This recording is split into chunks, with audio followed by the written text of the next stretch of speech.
கர்நாடக மாநிலத்தில் மாவட்டந்தோறும் SC/ST வன்கொடுமைக்காக தனி காவல் நிலையம் உள்ளது போல் தமிழகம் உள்ளிட்ட மாநிலங்களில் தொடங்கப்பட வேண்டும் என ஓசூரில் விடுதலை சிறுத்தைகள் கட்சியின் தலைவர் முனைவர் தொல் திருமாவளவன் நாடாளுமன்ற உறுப்பினர் பேட்டி.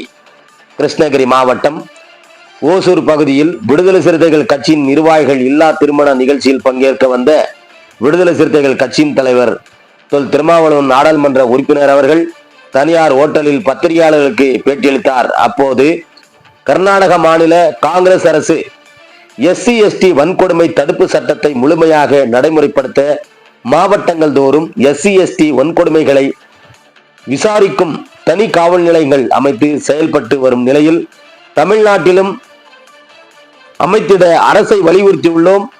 இந்தியாவில் எந்த மாநிலத்தில் இல்லாத வகையில் கர்நாடக அரசு செயல்படுத்தி உள்ளதை பிற மாநிலங்களிலும் செயல்படுத்த வேண்டும். புதுக்கோட்டை மாவட்டம் வடக்காடு கிராமத்தில் கோவில் வழிபாடில் அண்மை சில ஆண்டுகளாக பிரச்சனை உள்ளது. தேரை வடம்பிடித்து தொட்டு வழங்குவது ஆதி திராவிடர்களின் பாரம்பரிய உரிமை. அதை செய்ய சென்றவர்களை சில இளைஞர்கள் சாதியை சொல்லி தாக்கியுள்ளனர். இரு தரப்பிலும் வழக்கு பதிவு செய்யப்பட்டு பள்ளி மாணவர்கள் மீது காயமடைந்தவர்கள் மீது வழக்கு பதிவு செய்வது என்பது அதிர்ச்சி அளிக்கிறது. இந்த போக்கை கண்டித்து எனது தலைமையில் புதுக்கோட்டையில் எதிர்வரும் 13ஆம் தேதி அன்று கண்டன ஆர்ப்பாட்டம் நடைபெறுகிறது. ஜம்மு காஷ்மீரில் பாகல்காம் பகுதியில் பயங்கரவாத சக்திகள் நடத்திய இனப்படுகொலையை விடுதலை சிறுத்தைகள் கட்சி வன்மையாக கண்டிக்கிறது. பயங்கரவாதத்தை ஒழிப்பது உலகளவிய தேவையாக உள்ளது. இந்திய ராணுவம் மேற்கொண்டு வரும் பயங்கரவாத ஒழிப்பு நடவடிக்கைகளை விடுதலை சிறுத்தைகள் கட்சி மனதார பாராட்டுகிறது, வாழ்த்துகிறது. முதலமைச்சர் தலைமையில் திமுக நடத்தும் பேரணியில் விடுதலை சிறுத்தைகள் கட்சி பங்கேற்கும். மே 31ஆம் தேதி மதசார்பின்மை காப்போம் மாபெரும் பேரணி திருச்சியில் நடத்துகிறோம்.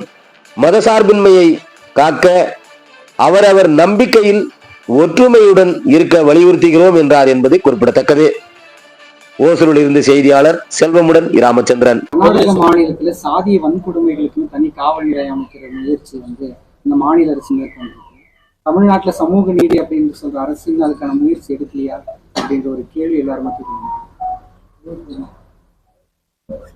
கர்நாடகாவில் ஏற்கனவே SC/ST வழக்குகளை விசாரிப்பதற்கென்று தனி காவல் நிலையங்களை ஒவ்வொரு மாவட்டத்திலும் உருவாக்கி இருக்கிறார்கள். அது நடைமுறையில் அண்மை காலமாக இருந்து வருகிறது. இந்தியாவில் வேறு எந்த மாநிலத்திலும் இல்லாத ஒரு முன்மாதிரியாக கர்நாடக மாநில அரசு வன்கொடுமை தடுப்புச் சட்டத்தை முழுமையாக நடைமுறைப்படுத்துவதற்கென்று இந்த ஏற்பாட்டை செய்திருப்பது பாராட்டுக்குரியது. வழக்கமாக சட்டம் ஒழுங்கு காவல் நிலையங்களில் புகார் கொடுத்தால் அதற்கு அவர்கள் முக்கியத்துவம் அளிப்பதில்லை. முடிந்தவரையில் புகாரை வாங்காமல் தவிர்ப்பது, வாங்கினாலும் FIR போடாமல் தவிர்ப்பது, FIR போட்டாலும் தொடர்புடைய குற்றவாளிகளை கைது செய்யாமல் தவிர்ப்பது, கைது செய்தாலும் உடனடியாக அவர்களை விடுதலை செய்துவிட்டு அந்த வழக்கையே பொய் வழக்கு என்று தள்ளுபடி செய்வது என்கிற நடைமுறை தமிழ்நாடு உட்பட இந்தியாவில் எல்லா மாநிலங்களிலும் இருந்து வருகிறது. கர்நாடகாவிலும் அப்படி இருந்த நிலையில்தான் இதற்கென்று தனி காவல் நிலையங்கள் தேவை. புகாரை பெற்றுக்கொள்ளவும், வழக்கை பதிவு செய்யவும், புலன் விசாரணை செய்யவும், குற்றவாளிகளை அடையாளம் கண்டு அவர்களுக்கு உரிய தண்டனை பெற்றுத்தரவும் தனி காவல் நிலையங்கள் தேவை என்பதை உணர்ந்து அதை நடைமுறைப்படுத்த முன்வந்திருக்கிறார்கள், நடைமுறைப்படுத்திக் கொண்டிருக்கிறார்கள்.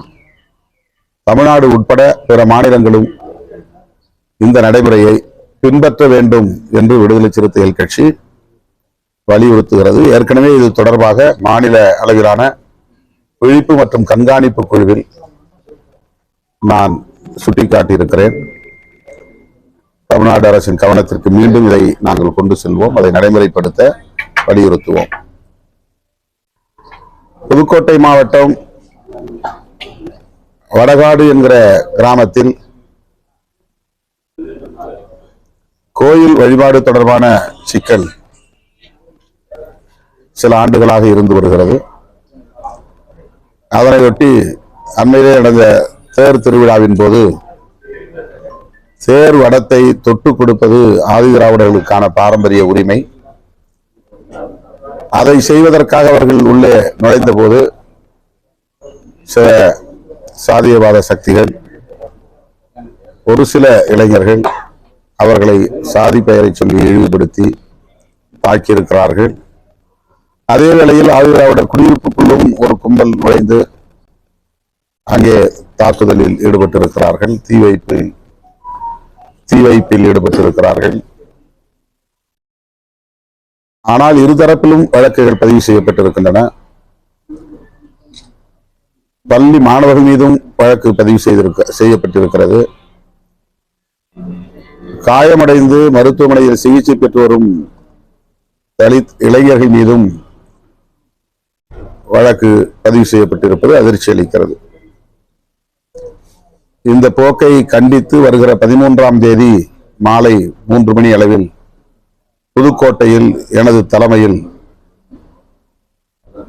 புதுக்கோட்டை மாவட்ட விடுதலை சிறுத்தைகள் ஒருங்கிணைக்கும் ஆர்ப்பாட்டம் நடைபெறுகிறது.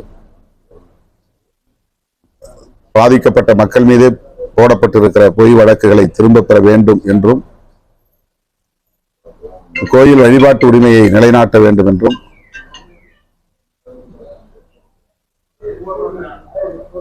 அடைக்கலம் தந்த ஐயனார் திருக்கோயில் ஆதிதிராவிடர்களுக்கு மட்டுமே உரித்தான கோயில் என்று உயர்நீதிமன்றம் அளித்துள்ள தீர்ப்பை ஏற்று பூட்டி கிடக்கிற அந்த கோயிலை திறந்துவிட வேண்டும் என்றும் வலியுறுத்தி இந்த ஆர்ப்பாட்டத்தை நடத்த இருக்கிறோம். மே 31ஆம் தேதி விடுதலை சிறுத்தைகள் கட்சியின் சார்பில் திருச்சிராப்பள்ளியில்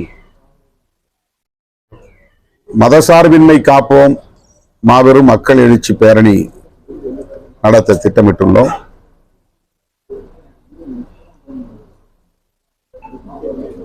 அரசமைப்பு சட்டம் மதசார்பின்மையை உயிர்மூச்சு கோட்பாடாக கொண்டிருக்கிறது என்பதை நாம் அறிவோம். அரசு மற்றும் பொதுமக்கள் அனைவருமே ஒரு சார்பு நிலை எடுக்காமல், மதசார்பு நிலை எடுக்காமல்,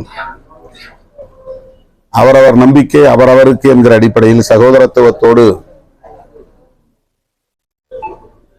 ஒருங்கிணைந்து வாழ வேண்டும் என்பதை வலியுறுத்தக்கூடிய வகையில் இந்த பேரணியை விடுதலை சிறுத்தைகள் கட்சி ஒருங்கிணைக்கிறது.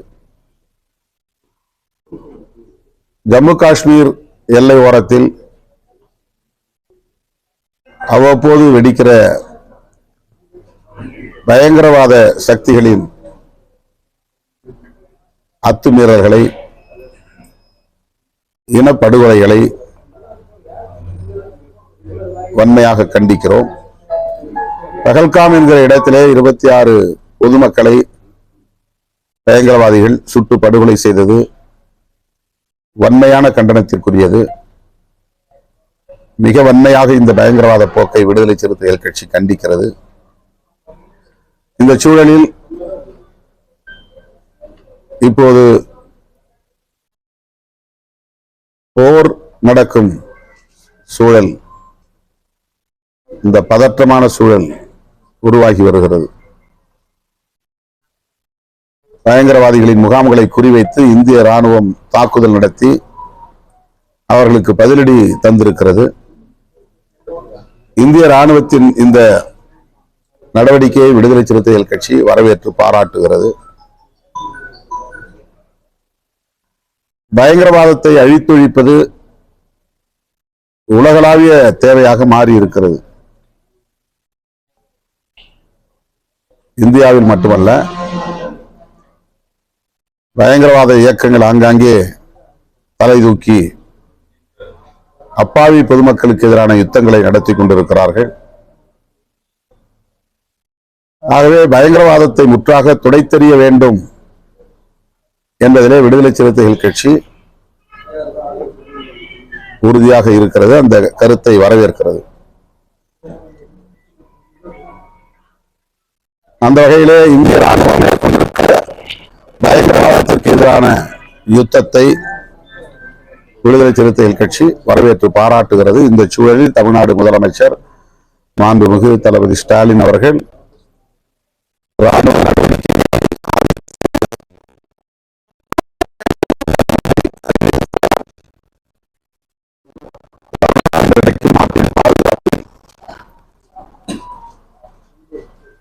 கவனமாக இருக்கும், அக்கறையோடு இருக்கும், பொறுப்புணர்வோடு இருக்கும் என்பதை உணர்த்தக்கூடிய வகையில்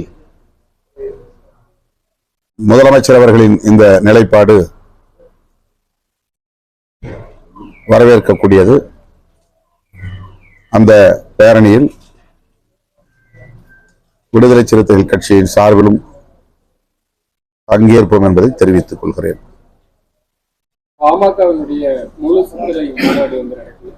அதில் பார்த்தீங்கன்னா இப்போ 47 கட்டுப்பாடுகள் ஏற்கனவே அனுமதித்தாங்க, 2வது தடை கோரியிருந்தாங்க. இப்போ 47 கட்டுப்பாடுகள், அந்த ஆயுதங்கள் எடுத்து வரக்கூடாது, வெடிகுண்டுகள் எதுவும் வரக்கூடாது அப்படின்னு சொல்லி இது எப்படி? ஏன்னா 2013 அந்த மாதிரி மறக்காம கலவரம் பேரணிகளுக்கு இப்போது வழக்கமாக காவல்துறை இது போன்ற கட்டுப்பாடுகளை விதித்துதான் அனுமதி தருகிறது. விடுதலை சிறுத்தைகள் கட்சி நடத்துகிற பேரணி மாநாடுகளுக்கு கூட அதே போன்ற கட்டுப்பாடுகளை வழக்கமாக தருகிறார்கள். நடிகர் விஜய் நடத்திய மாநாட்டுக்கு கூட அது போன்ற கட்டுப்பாடுகள் விதிக்கப்பட்டன. ஆகவே இது புதிய ஒரு நடைமுறை அல்ல. காவல்துறை வழக்கமாக செய்யக்கூடிய ஒன்றுதான். காலனி அப்படின்ற சாதிய குறியீடு இருந்த நிலையில் அது வந்து நீக்கணும், அதுக்கான நடவடிக்கை வந்து தமிழ்நாடு அரசு எடுக்கும் அப்படின்னு முதலமைச்சர் சொல்லியிருந்தாரு. அது விடுதலை சிறுத்தைகளுடைய முக்கியமான கோரிக்கையா இருந்தது. அதே மாதிரி இந்த பஞ்சமி நிலங்கள் மீட்கிறதுக்காக விடுதலை சிறுத்தைகள் சார்பாக வலியுறுத்தப்பட்டிருக்கு. அது மீட்கிறதுக்கான நடவடிக்கையில தமிழ்நாடு அரசு ஏதாவது ஈடுபட்டு இருக்கிறாங்க? காலனி என்கிற சொல் சாதியை அடையாளப்படுத்தக்கூடிய ஒரு குறியீடாக இருக்கிறது. எப்படி இந்த சொல்லாடல் வந்து நம்முடைய வாழ்வில் ஒட்டி கொண்டது என்று தெரியவில்லை.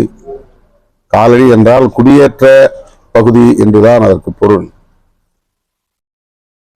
ஆங்கிலேயர்கள் இந்தியாவுக்குள்ளே வந்து குடியேறி ஆட்சி செய்தார்கள் என்றால் இந்தியாவே ஒரு குடியேற்ற நாடு, ஒரு காலனி, பிரிட்டிஷ் காலனி என்று இந்தியாவே ஒரு காலனியாக இருந்தது.